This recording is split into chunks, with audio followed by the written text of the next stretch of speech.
agar supaya kegiatan kita diberkahi oleh Tuhan yang Maha Kuasa, Allah Subhanahu wa Ta'ala.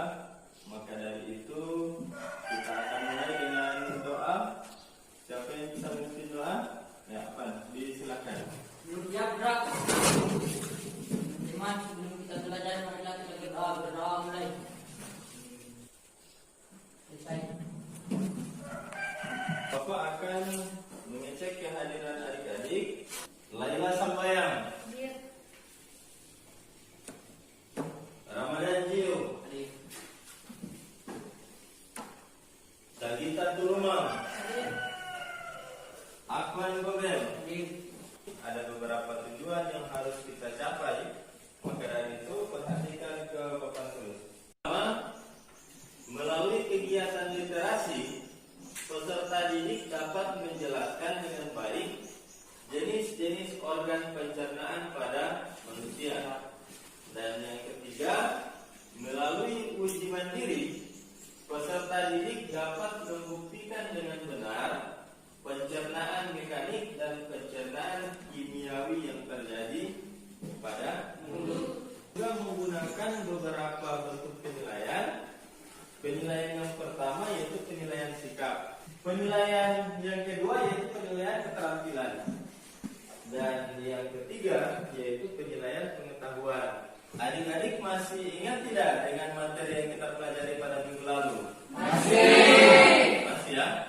Ada yang bisa menyebutkan? Ya, silakan. Nutrisi pada makanan. Benar tidak yang disampaikan? Benar. Energi yang dihasilkan dari makanan. Iya, betul. Kemudian energi yang dihasilkan dari makanan. Energi yang dihasilkan itu tidak serta-merta ketika kita makan langsung menghasilkan energi. Ada tahapan-tahapan, ada proses yang dilalui oleh makanan. Kemudian makanan itu dihancurkan, makanan itu diserap, makanan itu dibawa ke sel-sel tubuh, dan akhirnya terjadilah proses yang disebut proses metabolisme. Hasil sampingan dari metabolisme itu adalah energi yang kita gunakan dalam kehidupan sehari-hari. Maka dari itu, pada hari ini kita akan membahas tentang proses pencernaan makanan dan organ-organ pencernaan makanan. Untuk menambah pemahaman kita tentang materi yang kita pelajari pada hari ini, silahkan perhatikan video berikut ini. Sistem pencernaan manusia.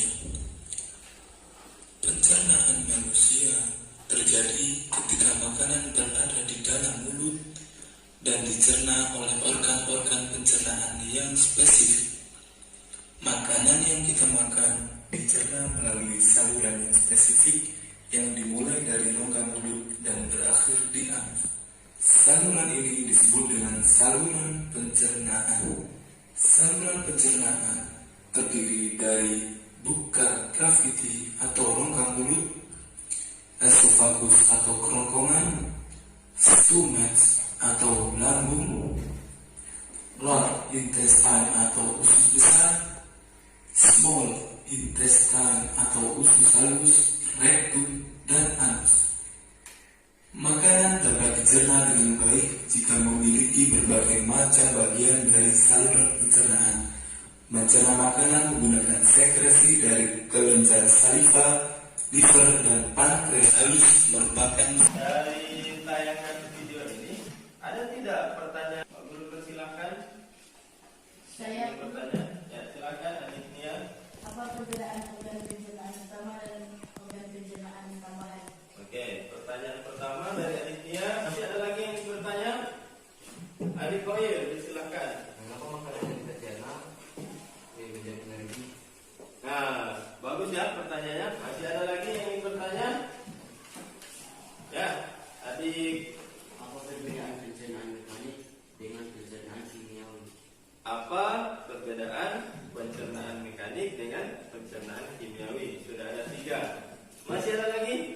Dikumpul-kumpul pertanyaannya. Adik gimana? Makanan yang kita konsumsi setelah dimasukkan di dalam mulut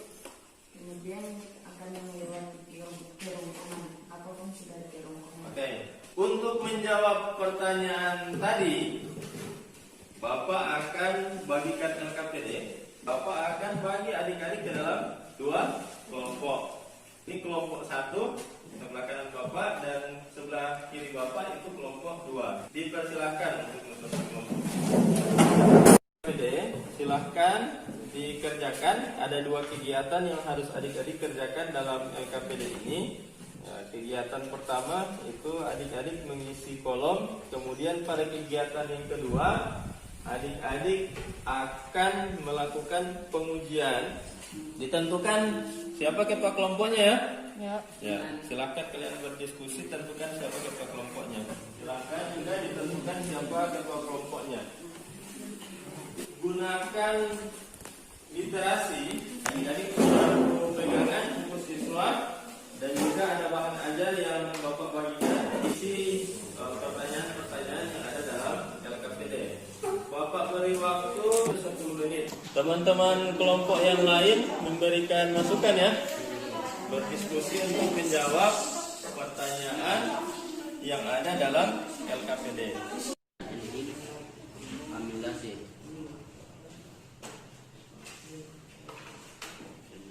Silakan diberikan masukan ya ke ketua kelompok untuk menjawab pertanyaan yang ada dalam LKPD. Silakan. Dalam mulut terdapat gigi, lidah dan kelenjar air liur. Lidah dan kelenjar air liur. Nilai kasih masukan ya, supaya bisa dijawab dengan baik. Sudah? Ya. Kelompok dua bagaimana? Kegiatan pertama dalam LKPD sudah? Sekarang kita masuk pada kegiatan yang kedua. Kita akan melakukan pengujian. Bapak sudah persiapkan. Ada nasi, kemudian ada roti. Sudah baca petunjuknya dalam LKPD? Langkah-langkahnya sudah? Nah, silakan lakukan kegiatan sesuai dengan langkah-langkah dalam LKPD. Disilakan. Berapa menit proses mengunya? 3 menit. 3 menit. Silakan. Silakan.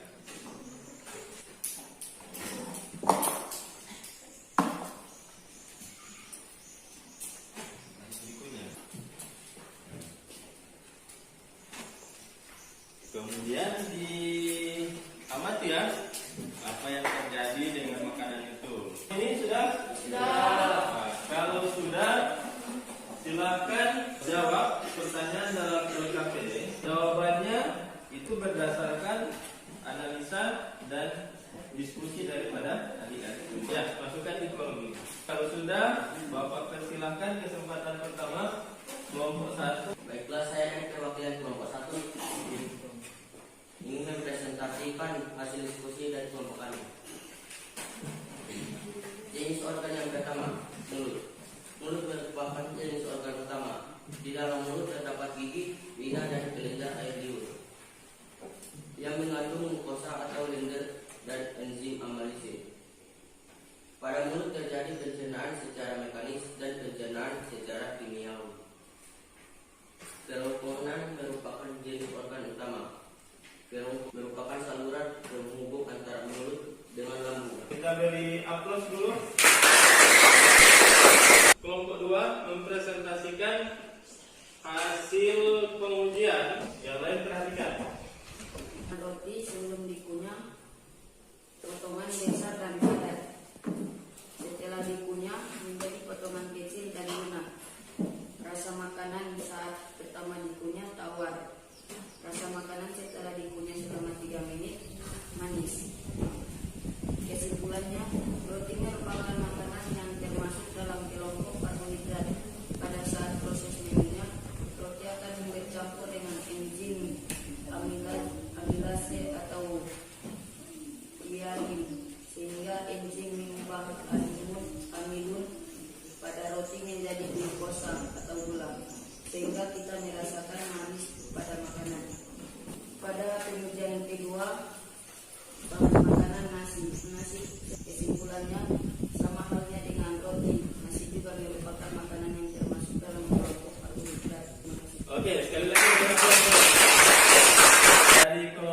kedua kelompok tadi, ada tidak yang bisa menyimpulkan?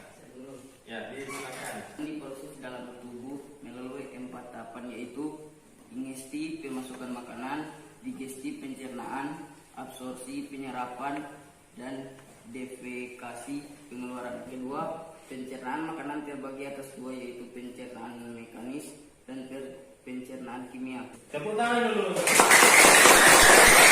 Pak Guru tambahkan sedikit. Pencernaan itu dimulai dari mulut. Di mulut ini terjadi proses pencernaan secara mekanik dan pencernaan secara kimiawi. Pencernaan mekanik ini melibatkan gigi, kemudian lidah. Selanjutnya, di mulut ini juga terdapat enzim yang disebut enzim amilase. Nasi tadi, kemudian roti, itu merupakan kelompok amilum. Enzim amilase di mulut berperan mengubah amilum menjadi glukosa atau gula. Nasi pada saat awal dikunyah itu rasanya tawar. Setelah 3 menit dikunyah, rasanya menjadi manis. Organ pencernaan selanjutnya adalah kerongkongan atau esofagus. Nah, di kerongkongan ini terjadi proses pencernaan secara mekanik. Otot-otot yang berkontraksi sehingga makanan itu diteruskan ke lambung. Gerakan otot tadi disebut dengan gerak garis tampik. Organ pencernaan selanjutnya yaitu lambung. Ketika dia berkontraksi, maka makanan akan tercampur. Di lambung ini juga memiliki beberapa getah seperti HCl, kemudian pepsin dan renin. Organ pencernaan selanjutnya yaitu usus halus. Usus halus ini adik-adik, ketika kita bentangkan, maka panjangnya itu berkisar 7 sampai dengan 10 meter. Dia memiliki pili yang berfungsi untuk memperluas bidang penyerapan. Karena penyerapan makanan itu terjadi di usus halus. Dari usus halus, makanan akan menuju ke usus besar. Di usus besar ini terjadi proses penyerapan air, dan organ yang terakhir adalah anus. Anus ini tempat pengeluaran feses. Bapak akan memberikan evaluasi sebanyak 50 soal. Dan soalnya tuliskan nama. Bapak sudah periksa jawaban dari adik-adik. Hasilnya sangat memuaskan ya. Beri aplaus dulu. Pada pertemuan selanjutnya kita akan membahas tentang zat aditif dan zat adiktif pada makanan. Untuk mengakhiri kegiatan belajar kita pada hari ini, marilah kita tutup dengan doa. Sebelum kita mengakhiri pelajaran hari ini, marilah kita berdoa. Berdoa mulai. Selesai. Oke. Terima kasih. Bapak harapkan adik-adik tetap semangat ya dalam belajar. Sekian. Wassalamualaikum warahmatullahi wabarakatuh. Waalaikumsalam warahmatullahi wabarakatuh.